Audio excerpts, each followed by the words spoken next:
Bueno, no soy historiador, pese a que de hecho he escrito historia. Y desde hace mucho tiempo vengo trabajando en particular en la región amazónica, específicamente en la región de Piedemonte, hace unos 15 años. Pero Lina me escribió porque encontró algo que yo había escrito hace ya un rato largo, hace por ahí unos, no sé, 10 años, sobre viajeros ingleses en Colombia en el siglo XIX. Y un poco escribí ese texto porque, como geógrafo, sí me ha interesado mucho entender cómo la categoría de naturaleza y de espacio son muy importantes en la conformación de la nación colombiana. ¿Sí? Soy politólogo también, entonces como que mi investigación está en la intersección entre la política, la geografía, por supuesto, y también un poco la antropología por el trabajo que he hecho allá en la Amazonía. Entonces es un texto que escribí hace rato, pero o sea, la presentación retoma algunos aspectos de ahí, de esa investigación, pero también la piensa un poco más generalmente y en el contexto de la habitación, un poco sobre un tema que no ha sido tan estudiado, o por lo menos ha sido estudiado más recientemente. Mucha de la historiografía de la independencia y la post-independencia en el siglo XIX pues es una historiografía política, de eventos políticos, en parte porque la naturaleza comienza o hace su ingreso pues en las ciencias relativamente en un momento más tardío, ¿no? O sea, disciplinas varias como la historia ambiental, como la geografía humana, son más recientes, entonces esa preocupación por la naturaleza es más reciente y sin embargo, pues fundamental, creo yo, en la lectura de la formación de la nación colombiana y también pues fundamental en el contexto geográfico de Colombia, ¿sí? Un poco por la geografía tan particular, tan extraordinaria que tiene Colombia. La naturaleza siempre fue una preocupación, sigue siendo una preocupación latente en ese proyecto que algunos llaman fragmentado o fallido o incompleto de nación, ¿no? Esta idea de que Colombia tiene una geografía que a veces supera las posibilidades de la política, ¿no? Como una geografía extensa, exuberante, pero también muy difícil de dominar, si se quiere, de controlar. Entonces, un poco la pregunta y de lo que quisiera charlar hoy, tal vez en un espacio, no sé, unos 45 minutos o una hora, y después podremos como también charlar, o si hay preguntas durante la presentación, bienvenidas. Es un poco entender qué papel juegan o qué jugó la naturaleza, en este caso neogranadina, en el contexto de la independencia. O sea, como en ese primer siglo del proyecto político de la nación colombiana. O sea, cómo se incorporó al discurso y qué también nos enseña esa historia un poco de esas visiones que subsisten de naturaleza al día de hoy. ¿Sí? Entonces, es una presentación además que tiene como material cartográfico y también en imagen o ilustraciones, pues porque esos textos cartográficos o esas imágenes dan cuenta de esas representaciones. ¿Sí? Pero antes de arrancar, hay algo importante y es entender en términos geográficos cuál es ese legado colonial. ¿Sí? Y una de las cosas importantes para entender es que cuando se produce la independencia, los criollos o la élite criolla, que es la que va a ser abanderada de ese proyecto de nación, en realidad conoce muy poco el país y es un país muy extenso. ¿Sí? Y es un legado directo de la colonia porque digamos que la expansión o el asentamiento colonial español estuvo confinado en gran medida a las zonas andinas, en el caso pues colombiano o del territorio actual de Colombia, a algunos asentamientos en los valles de los ríos Cauca y Magdalena, que son las principales arterias fluviales de Colombia, y también a las costas o a ciertos puntos de las costas. Y esto es importante porque la presencia o el asentamiento español más allá de la cordillera fue muy esporádico, muy limitado, se limitó principalmente a misiones por una parte, a encomiendas, pero no a encomiendas como las que teníamos, digamos, en el interior de Colombia, sino asentamientos que eran muy intermitentes en parte, por esa visión real o ficticia del clima, la noción, digamos, de los climas ardientes, calientes y lo que eso representaba, ¿sí? Entonces, otra forma de entender eso es a través de este mapa geológico que me gusta mucho, y es entender la importancia que tiene la cordillera de los Andes, ¿sí? Y la relación que tuvo esa cordillera con todos estos movimientos de los límites portugueses y españoles, ¿no?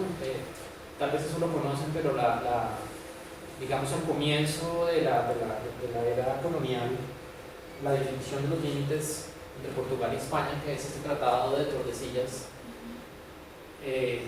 pues hasta donde va la línea, digamos, era un territorio que en el papel pertenecía a España, pero que en la práctica, en los siguientes 3 siglos, Portugal se fue expandiendo, y se fue expandiendo en parte por una razón geográfica, y era pues que no tenía esa cordillera de los Andes, ¿sí? Que era mucho más fácil subir los ríos amazónicos que descenderlos. Los ríos amazónicos nacen principalmente en la cordillera de los Andes, en Colombia, en Ecuador, en Perú,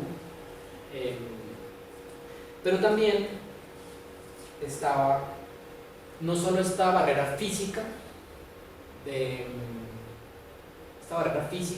los Andes, sino una barrera simbólica, y era la noción de que la Amazonía, que además era una parte muy importante del territorio español en ese momento, era una zona salvaje, inhóspita, difícil de acceder, ¿sí? Entonces muchas de las representaciones o de los relatos, por ejemplo, de los misioneros franciscanos que estuvieron en el territorio colombiano, son unos relatos permeados por esa visión del miedo, por una parte, y la otra visión integrante de la época, que tiene que ver con esas excursiones esporádicas del Dorado, es como la riqueza, ¿no? Como la barbarie, por un lado, y por otro lado la exuberancia, la riqueza, la naturaleza. Y hay pues una larga, no sé, hay un largo como repertorio de representaciones, por ejemplo, expediciones como las de Lope de Aguirre, ¿sí? Que era este capataz que bajó los Andes y que generó toda como una conmoción por su elevación hasta la corona, pero detrás, digamos, de la historia de Aguirre hay esta historia, digamos, que se repite una otra vez y que sigue vigente, y un poco es que la selva, este poder que tiene la selva y la naturaleza de desbordar la razón, de enloquecer, ¿sí? Estamos ahorita en el año de la vorágine, que es una versión, digamos, moderna, ¿no? Como de esta idea, digamos, dantesca del descenso a la selva. La película de Herzog del año 72 tiene como una secuencia larga, muy dramática, de los españoles bajando en esta expedición. Esto pues eso es en Perú, bajando hacia el río Urubamba, y es esta imagen como tan dramática de atravesar la cordillera, ¿sí? O sea, esa idea de que la cordillera era una barrera física, pero también simbólica entre la civilización y la barbarie. Los criollos heredan ese legado colonial, ¿sí? Y creo que hay que entender un poco pues, la dimensión geográfica del territorio que heredan, ¿sí? Que es en los tratados de límites, en el Iutis Possidetis Iure, que es como la delimitación administrativa. El territorio, digamos, de la República de Colombia, o la llamada Gran Colombia, pues era un territorio enorme, ¿sí? Digamos, que comprendía, digamos, la actual Venezuela, Ecuador y Colombia. Era un territorio muy grande, pero que se conocía muy poco, y que parte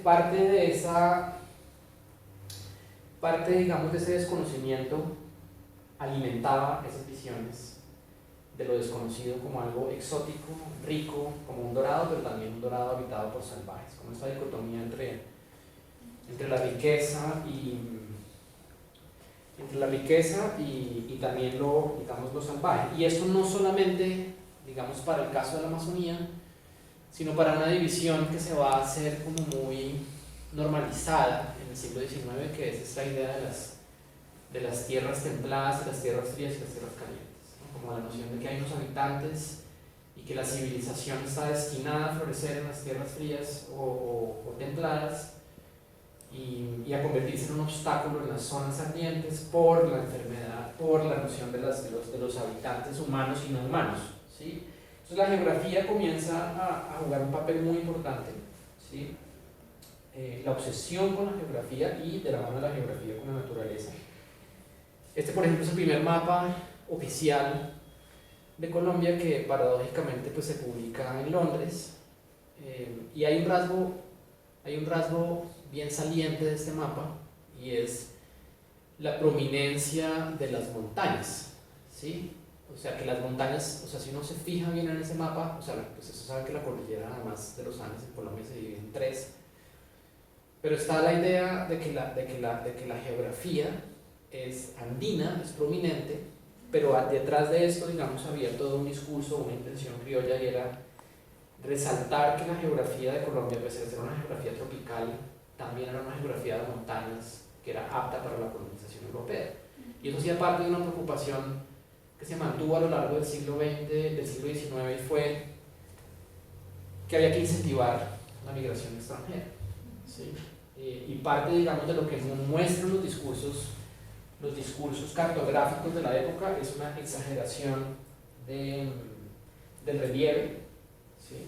O sea, si uno mira, digamos, un poco cómo las cordilleras y las montañas hacen una parte como muy importante de esa geografía, y también esta obsesión con el clima, ¿sí? No solo, digamos, en Humboldt, sino, por ejemplo, en Caldas, de hacer todas esas taxonomías de las plantas y de estudiar o determinar qué tipo de vegetación crece o no crece en ciertas alturas, cuáles zonas son más aptas para el cultivo, o sea, como un primer intento de comenzar a cuantificar el peso que tiene la geografía y el clima en el progreso, pues que es como esta gran preocupación decimonónica de cómo formar una nación y cómo hacerla productiva, cómo hacer productivo el territorio, ¿sí? Entonces, pero el tema del clima no se reducía exclusivamente a las especies no humanas, sino también a los humanos, ¿sí? Caldas pues que además es considerado padre de la geografía en Colombia, va a escribir un texto muy influyente en un momento que se denominó, en 1808, que se denominó el influjo del clima sobre los seres organizados. Y en ese texto, Caldas plantea un argumento que además hace parte, pues, digamos, de estos paradigmas científicos del siglo XIX, que se traslapa un poco con lo que vino después del clasismo científico, y es la idea de que hay ciertos climas propensos para la civilización y ciertos climas que no, ¿sí? Y eso, digamos, Caldas cierra un prócer, es más que una crítica, es como una preocupación, ¿sí? O sea, ¿qué vamos a hacer con un país que tiene un relieve montañoso, pero que también tiene unas zonas bajas, o llamadas llanuras ardientes o las tierras calientes, que en las descripciones, digamos, de los viajeros, por ejemplo, los viajeros criollos o nacionales y extranjeros, siempre va a estar esta idea de la exuberancia, pero también de esa naturaleza salvaje, indómita, de estas tierras bajas? Y una de las recetas era precisamente la idea de que había que fomentar la migración extranjera como un paliativo para esa carencia o esa limitación de la civilización por parte de quienes habitaban esas zonas bajas. Y esto se inscribe, pues, en una tradición más larga de estos discursos de poligénesis, y era que si una persona nacía en tierra caliente, ¿no? Y las poblaciones de tierra caliente o de las tierras bajas en Colombia, pues principalmente eran consideradas las poblaciones negras o indígenas no civilizadas, ¿sí? Donde no habían estado tan permanentes los asentamientos españoles. Entonces, un poco la idea era que la receta era atraer contingentes de población extranjera para que a través del mestizaje o a través de la colonización pudieron explotar esa riqueza, ¿sí? Como ustedes saben, Colombia no tuvo, pues, muchas de esas iniciativas fracasaron, en parte por la misma percepción europea que existía frente al clima. La noción de que que los climas calientes degeneraban física y moralmente a las personas. Entonces, parte, digamos, de esos intentos que el gobierno, digamos, el granadino tampoco era fiscalmente rico, pero intentó hacerlo a través de subvenciones, de subsidios, de entrega de tierras, pero nunca logró, como lo logró, por ejemplo, partes del Brasil, o lo logró Chile, o lo logró Argentina, donde hay colonias, donde se establecieron colonias extranjeras. ¿Sí? La migración en Colombia sucedió, pero no de esa forma de las colonias, de establecer programas de colonización, pese a que el gobierno lo intentó por diferentes medios. Y en parte fracasa por esa misma percepción de que es una naturaleza exuberante pero indómita. Pero en el discurso cartográfico está muy presente esa idea de decir Colombia, digamos, es un país que pese a estar en el trópico es un país adecuado porque tiene montañas, porque tiene climas saludables, etcétera, etcétera. Entonces hay en esa, digamos, como en ese siglo XIX, esa tensión de cómo traer progreso y de qué forma la naturaleza es un obstáculo pero a la vez una ventaja también, ¿sí? Eso es muy importante, digamos, para entender un poco la preocupación de criollos como Caldas, pero posteriormente, y ahorita hablamos un poco de la Comisión Geográfica, que es otro evento importante, ¿sí? Al lado de esta obsesión con la geografía está otro rasgo muy importante, y es la forma en que ese conocimiento de la naturaleza era construido, ¿sí? Una de las representaciones iconográficas más dominantes del siglo XIX es la imagen del carguero, ¿sí? Digamos, los cargueros indígenas era una práctica que había sido prohibida desde muy temprano en la colonia, pero que siguió existiendo en Colombia hasta entrado el siglo XX, hasta que comienzan a construirse caminos de herradura para animales, posteriormente carreteras, ¿sí? Y yo creo que es una imagen, digamos, que se repite una y otra vez en muchos de los viajeros, digamos, incluido a Humboldt, desde esta imagen, digamos, de una geografía difícil, pero de una jerarquía muy violenta, digamos, entre el viajero ilustrado y el carguero indígena, normalmente indígena, en los pasos de la cordillera, como pues clásicos como el Quindío, o en el sur de Colombia, o en los caminos al Chocó. Entonces hay como que este es como todo un género, y es ese género de la dificultad de la geografía, pero cómo ese conocimiento se construye literalmente a la mano indígena, ¿sí? Y cómo estas representaciones también reflejan una sociedad que a través de esas representaciones de la naturaleza va legitimando la preeminencia de los criollos en ese proyecto de nación, ¿sí? Porque la pregunta también del siglo XIX no solamente cómo gobernar ese territorio extenso y desconocido, sino quién lo va a gobernar, ¿sí? Esas categorías geográficas o de naturaleza se van eventualmente a traducir en unas categorías de raza, ¿sí? O sea, de quiénes son los que legítimamente tienen el llamado a gobernar porque son civilizados. Entonces, si ustedes se fijan un poco en los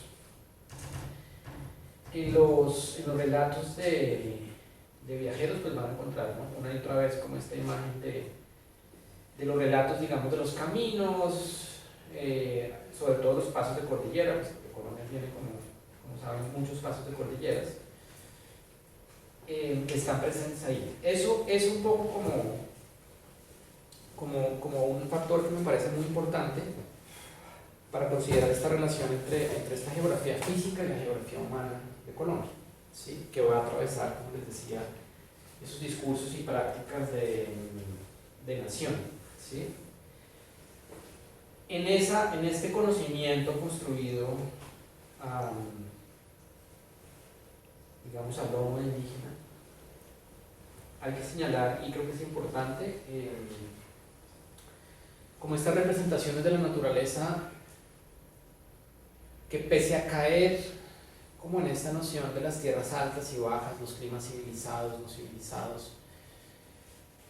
También es heterogéneo, ¿sí? O sea, hay una diversidad y hay una fascinación, hay una verdadera fascinación con esa geografía que es desconocida, ¿sí? Entonces, y el tipo de viajero que recorre Colombia es heterogéneo también, ¿no? Entonces, Colombia, digamos, en el siglo XIX tiene viajeros colombianos que son emisarios del gobierno. Bueno, está el caso de la Comisión Coreográfica, que es un proyecto nacional, pero también, digamos, hay viajeros ingleses que vienen por misiones de este imperialismo más informal, o sea, como hacer inventarios de recursos, algunos que estuvieron en las huestes de Bolívar y que un interés era cómo explotar esa riqueza, ¿sí? Entonces, como textos muy basados como en las características topográficas, en los recursos, pero también hay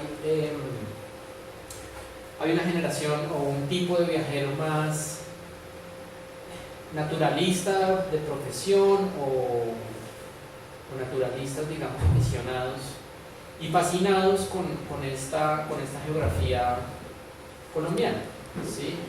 Y digamos, hay un legado, creo que muy, pues, como fantástico, digamos, de estas representaciones de las diferentes recorridos que hicieron por Colombia, que de todas maneras, hay que decir, muchos se confinaron en las mismas zonas, ¿no? Como hasta las fronteras, digamos, ¿no? Entonces, las fronteras de la Amazonía, mucho en el Magdalena, mucho en el Cauca, las fronteras del Chocó, pero en estas, digamos, representaciones hay una genuina fascinación con esta geografía, ¿sí? Pero los temas, a su vez, en esta diversidad se repiten, o sea, se repiten un poco y se repiten y oscilan un poco como en esta idea de la abundancia y de la dificultad también, ¿no? Entonces, muchas representaciones, por ejemplo, de los caminos, de los puentes, de la dificultad del transporte, un poco volviendo al tema de, además, un poco como el uso del carguero como un medio,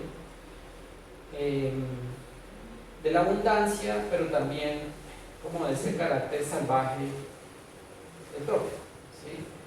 Entonces está, por ejemplo, bueno, aparte, digamos, de este viajero que es maravilloso, que publica un libro, viene a Colombia un par de años, vuelve, es inglés, y ya en Inglaterra, digamos, publica sus memorias. Este es un libro que uno de los originales está en la sala de libros raros y manuscritos del Banco de la República, no ha sido traducido hasta ahora, pero tiene unas ilustraciones magníficas de fauna, de flora. Y está este, que es tal vez, no sé si lo conocen, que es José María Gutiérrez de Alba, que fue un español que vino a Colombia con una misión de recorrer el país. Estuvo en los primeros años de la década de los 70. Este trabajo sí fue digitalizado por la Luis Ángel Arango, y es tal vez la memoria de ilustraciones más grandes que hay en el siglo XIX. Muchos de estos dibujos, acuarelas, son hechas por él y otros por algunos de los que participaron en la Comisión Coreográfica. Está el caso de Enrique Price, que también estuvo un poco acompañándolo. Pero, o sea, les recomiendo revisar el trabajo, digamos, de José María Gutiérrez de Alba, porque está todo digitalizado, como por temas. Pero de nuevo, digamos, un patrón en esas representaciones es esta fascinación con la exuberancia, con la riqueza que existe, y en los relatos, cómo eso está permeado también con la idea de que en el trópico, en ciertas zonas del trópico, la gente no tiene que trabajar, ¿sí? Y que parte de lo que explica la inactividad humana es esa ausencia de incentivos para trabajar y para poner a producir la tierra, ¿sí? Y obviamente, pues eso es atravesado como por toda esta lógica colonial de quién va a explotar la tierra, ¿sí? Entonces, el hecho, digamos, de que muchas de esas representaciones vengan de extranjeros, pues no es fortuito, ¿no? Como esta preocupación de los nativos no pueden, o muchos de los nativos no pueden explotar la tierra, y ahí también, digamos, hay toda una diversidad que se va a ir plasmando en estos regionalismos en Colombia, ¿no? Esta noción de que Si uno lee los viajeros en el siglo XIX, está la noción pues, casi dominante de que los bogas, que los negros del Magdalena, del Cauca son perezosos, pero que los antioqueños son gente chapanante, como, porque el antioqueño además con una pues, profunda visión racial, ¿no? Como que sí, que el antioqueño es blanco, o sea, como que con esta raza, ¿cuál es la raza que tienen que llevar, si no son los extranjeros, a Colombia? Entonces lo que vamos a ver posteriormente, ante los fracasos de la inmigración, es hacer que ciertas razas colombianas sean las razas llamadas a llevar a cabo esa colonización, ¿no? Cuando en el siglo XX vamos a ver la política de colonización, los intentos de colonización en la Amazonía, por ejemplo, en el Chocó, de forma dirigida o espontánea, va a ser precisamente esa colonización andina la que va, o por lo menos el gobierno va a impulsar esa colonización andina bajo la premisa de que los habitantes nativos de estas zonas no pueden llevar a cabo este proceso, ¿sí? Y esto, digamos, o sea, como que este tipo, digamos, de representaciones como que son muy dicientes un poco como, ¿no? Como estas formas de entender esta geografía y esta naturaleza tropical, además de que son pues, o sea, aparte de eso, pues un legado, o sea, maravilloso de pictográfico, cartográfico que tenemos y que no es tan conocido todavía, ¿no? O sea, como que pues están los textos, pero algunos como el Jameson no ha sido traducido, pero que vale la pena realmente como revisar. Pero me llama la atención como las, no sé, como las dimensiones, ¿no? En esta contraposición entre paisaje y especies, como la dimensión que le otorga el autor a estas especies, ¿no? Entonces, de nuevo, como esta idea un poco de lo sublime sumado a lo agreste y lo difícil de la geografía y de la naturaleza, ¿sí? Y esto se va a plasmar en un evento muy importante que es la comisión coreográfica, ¿no? O sea, la comisión coreográfica tiene una característica diferente porque más que relatos digamos, de viajeros como los hubo, es el primer intento sistemático que se hace en Colombia, digamos como país independiente, de hacer un primer gran censo nacional de recursos, de costumbres, de vías de comunicación. El nombre de comisión coreográfica pues viene de ahí, ¿no? La coreografía, digamos, viene del mapeo detallado de porciones del territorio, ¿sí? O sea, la comisión coreográfica dividió el país, o tomó las divisiones que existían en ese momento, pero hizo unos mapas coreográficos, o sea, unas escalas muy específicas de los diferentes estados y territorios, ¿sí? Es además un proyecto de Estado que tomó cerca de 10 años. Y una de las preocupaciones grandes de la comisión coreográfica era la de conectar el país, ¿sí? En parte por esas visiones de naturaleza que eran fragmentadas y en parte por la fragmentación misma del territorio geográfico. Pues Colombia era un país muy desconectado entre sus diferentes zonas, ¿sí? No es fortuito que Agustín Codazzi haya sido contratado por el gobierno como ingeniero de caminos, ¿sí? Una de las misiones importantes de Codazzi era reconocer el territorio para conectarlo, porque la única forma de explotar esa riqueza era a través de la conexión. O sea, estamos hablando de rutas, de caminos, de los ferrocarriles que comienzan a construirse un poco en este momento, de rutas de navegación. Pero aparte de ese conocimiento técnico de recursos, de mapas coreográficos, de rutas, de topografías, el proyecto de la comisión coreográfica iba acompañado de dibujantes que elaboraron estas láminas, algunas de las cuales están en el Museo Nacional, que son los tipos de costumbres, ¿no? Los tipos neogranadinos, ¿sí? Y es una geografía que es física, pero también es una geografía humana que es muy, muy diciente de cómo esas visiones de la naturaleza comienzan a construir o a normalizar esta geografía racializada del país, ¿sí? Entonces, de nuevo, digamos, hay una cantidad considerable de láminas, pero si uno las detalla, digamos, bueno, un análisis del discurso de las láminas, siempre hay ciertas contraposiciones de un poco como entre los habitantes blancos o notables y los habitantes indígenas, ¿no? Como cierta jerarquía en la forma de representar sus cuerpos. En el caso, digamos, de los indígenas, cierta inmersión o cierta asimilación de las personas al mismo paisaje, ¿no? Esta noción de que es muy difícil en una imagen, digamos, como esta de los indios guajiros, separar qué es naturaleza y qué es naturaleza humana, ¿sí? Esta permanente fijación en que la naturaleza determina cierto tipo de civilización humana. Esto, pues, si nos vamos más adelante, pues va a llevar a unas prácticas, pues, en el caso particular de los indígenas guajiros, pues de una práctica muy dramática en los años 60 y 70, que fueron las guajiviadas, ¿no? O sea, si uno mira hacia adelante y cuáles son los legados de estas visiones, esta noción de que los indígenas podían incluso exterminarse con la autoridad de la ley, ¿sí? Porque no eran productivos o porque se robaban el ganado, pero lo que estaba ahí en juego, digamos, era una profunda diferencia sobre esa visión de la naturaleza y del territorio, ¿sí? Bueno, esa es otra historia, digamos, más del siglo XX, pero para llamar la atención de esta geografía, o sea, cuáles son como los gérmenes de esta geografía profundamente jerarquizada y racializada.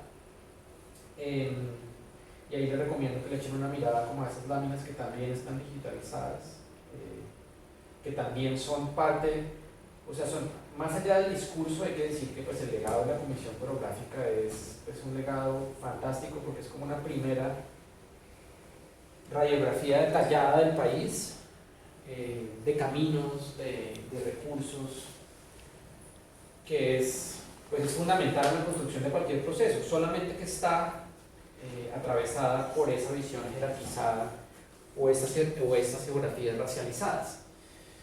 Y esto, digamos, va a tener de los efectos que va a tener en términos de gobierno territorial es a partir de finales de mediados del siglo XIX, la división del país entre estados, que son estados, pues, en esa década soberanos, que después, pues, digamos, con la Constitución del 86 logramos una república unitaria centralizada, pero que va a subsistir una división entre estas zonas andinas, interandinas, las llanuras del Caribe, parte de las llanuras del Caribe como estas zonas integradas en la nación, y otra porción muy grande que se denominaron los territorios nacionales. ¿Sí? Los territorios nacionales se constituyeron como una figura de excepción constitucional desde el año 1843, bajo la premisa de que no podían gobernarse por sí solos y que eran zonas muy aisladas y que tenían que gobernarse directamente a través del Ejecutivo, del gobierno, sin pasar por el Congreso. O sea, las leyes de los territorios las emitía directamente el Ejecutivo. Eso tuvo, digamos, un legado muy fuerte que se intenta, digamos, romper hasta el 91, cuando se eliminan las últimas comisarías e intendencias, pero que habla mucho de cómo esas visiones geográficas se plasman en ciertas formas de gobernar, ¿sí? Y por eso, digamos, hay que entender, o sea, que esos territorios estuvieron por 130, 140 años bajo una figura de excepción territorial, de que el gobierno podía disponer libremente sobre su gobierno. Entonces, del lado, digamos, de esta geografía y de este legado, es importante entender cómo políticamente se construyó ese territorio y qué papel, digamos, jugaron estas representaciones de la naturaleza.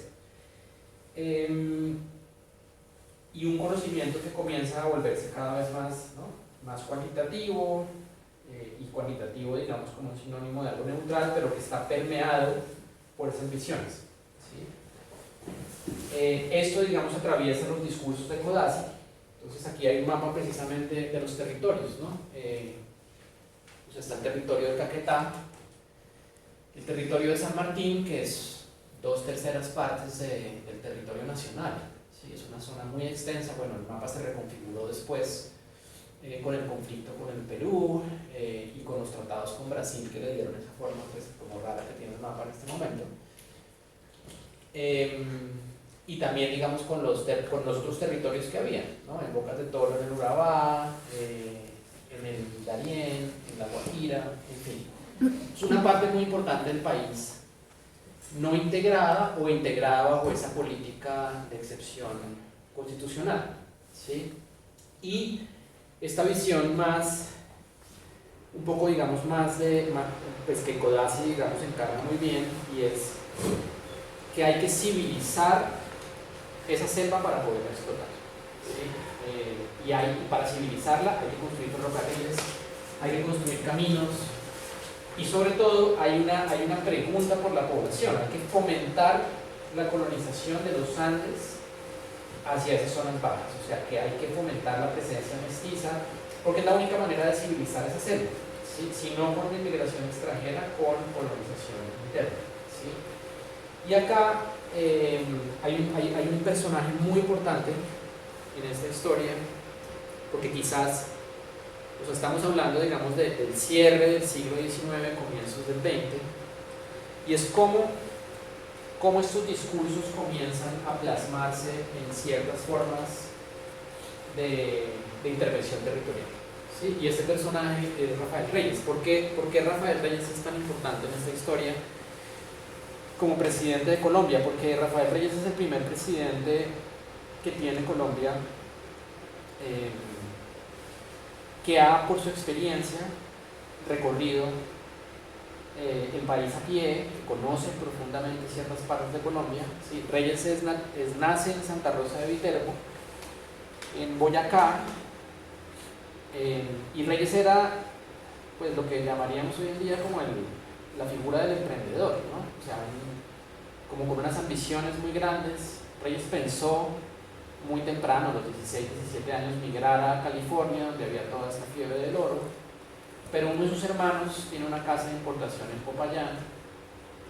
Entonces le escribe a Rafael Reyes que se venga porque hay en ese momento una bonanza muy importante que es la de las quinas. Estamos en pleno contexto, pues, imperial europeo, y la quina es una medicina muy importante para la malaria, ¿no? Y la quina, pues, es una de esas economías extractivas que la quina nace en estas montañas del Piedemonte. Entonces Reyes viaja, Reyes se convierte en quinero, ¿sí? Recorre la olla del Amazonas, va hasta Río de Janeiro, hace acuerdos comerciales, se vuelve cauchero posteriormente, después se vuelve militar y eventualmente se vuelve en 1904 presidente de Colombia.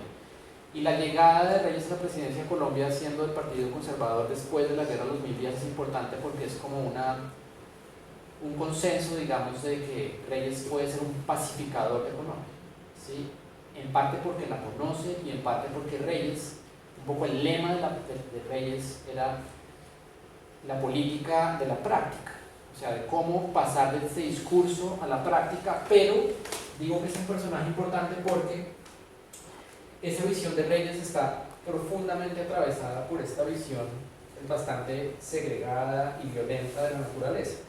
Por eso este mapa de Reyes me parece siempre, o sea, siempre me ha parecido como un mapa siempre me ha parecido un mapa que, o sea, sin ser los mapas de Codazzi o las representaciones, pues, más espectaculares, es un mapa que de alguna forma sintetiza mucho de esa visión que viene cuajando de construcción de nación.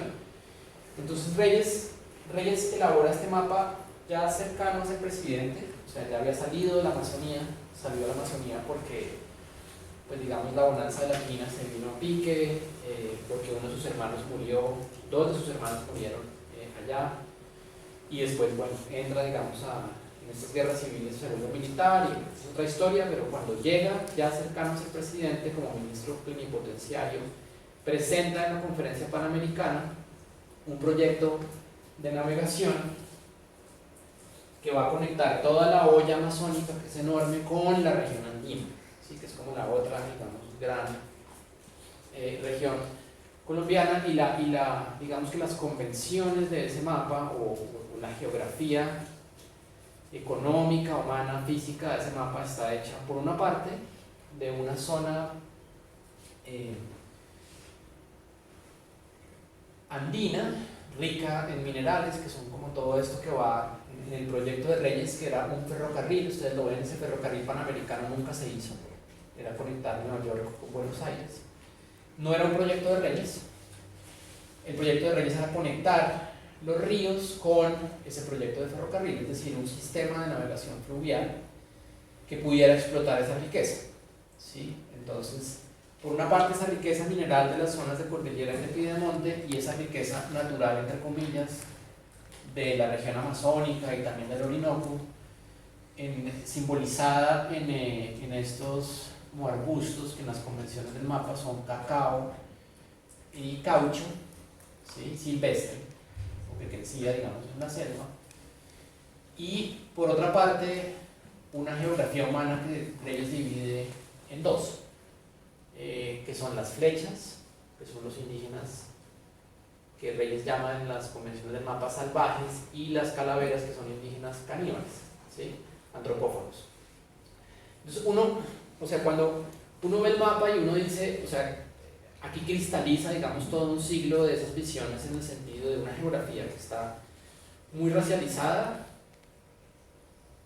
pero cuyo gobierno, digamos, porque Reyes entra a ser gobernante muy poco después, es una visión de que la única forma de civilizar esta naturaleza es a través de la subyugación, pues, violenta de las comunidades indígenas amazónicas, de las comunidades del Orinoco. Entonces, una visión muy de que esta es una zona rica, que, como dice en la cita, digamos, es una riqueza, digamos, como que está hecha, digamos, como al progreso, para el progreso y bienestar de la humanidad, pero cuya geografía humana hay que reemplazarla o hay que aniquilarla incluso, ¿sí? Entonces hay que pensar que eso sucede en 1902, justo cuando se está dando en la región amazónica, pues, uno de los episodios más dramáticos, que es las caucherías, ¿sí? Reyes se ve envuelto, digamos, con todos sus discursos patrióticos en un escándalo grande en el Putumayo, porque Reyes, cuando es presidente, le entrega a su hermano un territorio en concesión muy grande, le entrega a un sobrino un territorio muy grande, que eventualmente termina pasando a manos de la Casa Arana, que es esta casa cauchera peruana, ¿sí? O sea que detrás de este discurso patriótico de soberanía, de civilizar la selva, de abrir caminos, también hay unos intereses privados de explotación muy grandes, ¿sí? Entonces, digamos, esa visión de Reyes, que me parece, de nuevo, como muy sinóptica de la naturaleza y de la geografía, va a ser como la culminación digamos, de un siglo que arranca después de esos intentos sistemáticos de representar la nación con unos proyectos físicos de integración. Entonces, ¿qué se construye o qué se comienza a construir durante el gobierno de Reyes? No se hace nada de su plan de navegación, pero se comienza a abrir la primera ruta, pues el primer camino de herradura. Ya existían caminos prehispánicos, caminos caucheros, pero el primer camino de herradura que va a comunicar la zona andina en el Putumayo, entre Nariño, entre Pasto y Puerto Asís, ¿sí? Después, digamos, se va a hacer la segunda ruta, que va entre Huila y Caquetá. Simultáneamente se entregan unas zonas muy grandes en el sur del Meta a caucherías, y se va a comenzar a integrar lentamente esta región de la mano, digamos, de otras regiones como el Chocó, pero con esta visión de la naturaleza que ya ha sido como normalizada tanto en la representación cultural y política del paisaje como en la misma legislación, porque esos son territorios que se pueden gobernar por fuera del Congreso. Entonces es como, muchas veces se dice que el siglo XIX es un siglo, digamos, donde hubo poca actividad en estas regiones, pero fue el siglo en el cual se cimentó la infraestructura ideológica y jurídica para lo que vino después. El siglo XX, ustedes saben, va a ser un siglo de colonización pues por los conflictos de tierras en el interior, pero va a ser una colonización muy con esta visión de que la Amazonía, por ejemplo, o que el Chocó es una tierra sin hombre para hombres sin tierra, ¿sí? Y la violencia, digamos, que eso acarreó, pues ha sido un tema que sigue vigente, ¿no? Hasta el día de hoy. Entonces un poco quiero, o sea, como, no sé, quiero ya ahí la hora que iba tomando, pues, pues quiero, voy a cerrar ahí por si tienen preguntas, podemos conversar un poco, pero esa es un poco como la intención, como un abrebocas un poco a estas ideas de la naturaleza